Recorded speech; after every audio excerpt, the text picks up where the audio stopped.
Hey everybody, thanks for checking out this week's Fantasy Football Ranks. Appreciate you stopping by. We use this little video to add some more insight into the ranks, just to explain the background on some of the picks, why I'm thinking what I'm thinking, and why I'm hoping you'll buy into it with me.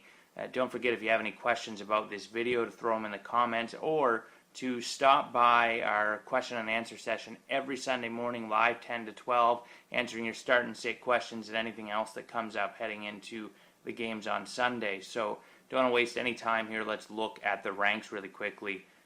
Starting with our quarterbacks, we've got Matt Ryan at number 1. Like the matchup against New Orleans, number 1, he's throwing indoors. Number 2, he's facing a very generous fantasy football defense. I've covered that in depth. I'm not going to go into a lot of detail, but even though I like the Saints to win the game, I think there's plenty of fantasy football points to go around in this contest. I think Matt Ryan owners will be very happy this week. So will owners of some of the Falcons receivers, tight ends, and maybe even a running back this week. We've got Tom Brady in at number 2. Brady's coming off the bye. He and the Patriots both have a great history off the bye. I've written down a fun little stat for you here, and it's that Brady killed the Bills last time out off a bye. It was 5 years ago, and it was in their 2007 season when they were compiling all kinds of points, but he put 5 touchdowns on them. They scored, I think, 50 points in that contest as well, and that's not unlike, of course, their earlier meeting this year when they scored 52 against the Bills, and Brady had a great game, 300 yards passing, 3 passing touchdowns, and a running score. He's going to be definitely worth using this week. He's very high on my list. That's why I've got him at number 2. We know Manning's thrown more than 3 TDs or more in 5 straight games like him. Breeze against the Falcons.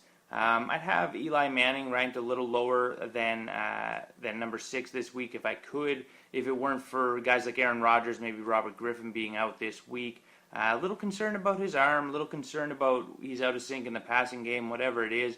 I don't love it, but they should get back on track heading into the bye. And even on his worst days, Eli's still a pretty good option, though the last 2 weeks haven't been great. Big Ben, like him against the Chiefs, they're going to be up a lot in that game. I'm concerned about the fourth quarter scoring, but I think he's still going to do plenty in the first 3. Phillip Rivers and Josh Freeman ranked right beside each other in a contest facing each other this week. Again, lots of points to go around there. Freeman has 11 touchdowns over his last 4 games. He's averaging 315 yards a game through those contests, so no reason not to like him this week. He's inside our top 10 for the second time in 3 weeks, I think. Ryan Tannehill pretty high, but the matchup looks good against the Titans. Ryan Fitzpatrick pretty low despite a good matchup against the Patriots, but I think New England will have adjusted a little bit coming out of the bye, and I just like them to hold him reasonably well in place this week. Of course, if you're looking at Fitzpatrick versus a guy who's not listed here, Jake Locker, whose shoulder we don't know about, whose rust we don't know about, Alex Smith, guys like that, then you could do a lot worse because the matchup is good, but I certainly wouldn't be starting Fitzpatrick as a top 10 option this week just because the numbers say you should. Let's take a look at the running backs now. I'm going to make the first one really easy for you. Ray Rice is always near the top of our ranks, but what I find really interesting is that coming into the season, everybody was comparing Doug Martin to him. Oh, he's an every down back like Ray Rice. He's a little guy, but he's powerful, compact, can run the ball like Ray Rice. Things of that nature. A lot of talk about that, and now Martin is making do on that. And what we should note is that this week Ray Rice, a back very similar to Doug Martin, gets the Oakland Raiders, who Martin just ripped to shreds last week. So we've got to love the matchup for Rice this week. I think he's great in a PPR. I think he's great in all formats. Roll him out there. He's a number 1. Number 2 might be a little high for Marshawn Lynch, but the Jets are giving up a lot of rushing touchdowns. They've done so actually in every game this year but 2 contests, and Lynch is rolling right now. He's got 3 straight games over 100 yards, so no reason to think that he won't be able to post numbers against the New York Jets. Doug Martin's in at number 4. He's coming off a huge week. I don't need to talk about it a lot. I was concerned about his O-line, but I think he obviously put those concerns to bed last week, and he's an RB1 for the rest of the season without a doubt. LaShawn McCoy against the Cowboys, he bumps down a little bit. Don't like how he was used last week. I covered that in a lot of different places, but also the Cowboys have been pretty good on defense generally, and I think this is going to be a low-scoring game. Same goes for the guy before him, Arian Foster. He's going to stay in our top 10. He's Arian Foster. He's producing every week, but the Bears aren't a great matchup, nor are the Texans for the Bears, so you can temper your expectations a little bit on Foster and Forte this week. Speaking of expectations against matchups, again, we know it's a good matchup in New Orleans. We know Atlanta is bound to put some points on the board, and we know that Michael Turner came off a big game last week. Those are all very good things for Turner. Still, he didn't look that fast running the ball, even when he was breaking down the sidelines for 40 yards last week. He'll hit the holes if they're there. He'll pick up yardage against the Saints because they will be. Let's just not get overly excited about Mike Turner, but certainly a very startable option this week against the Saints. Like Ike Redmond, to build off last week's big week, I think the volume's still going to be there, whether or not Jonathan Dwyer plays. Mike LaSure, another guy who's going to get his volume now. He scored 3 touchdowns last week, and of course he's not going to do that every week, but he's going to get some looks, and Minnesota's given up 4 straight games where they've had a 100-yard rushing back against them, so I think that there'll be opportunities there for LaSure, and if you look back at his earlier stat line and get frightened against the Vikings, let's not read too much into it. That was his second pro game coming back off the injury, and I think he had 27 touches, something around that number, in his first game, so the guy was a little tired. I think we're going to give him a break and hope that he can get it done this week against the Vikings. Tywan Jones, Marcel Reese, I'm anticipating a lot of questions about those guys. If I had to start one of them, it would probably actually be Marcel Reese this week. I've owned him and bought him in a few salary league PPR spots.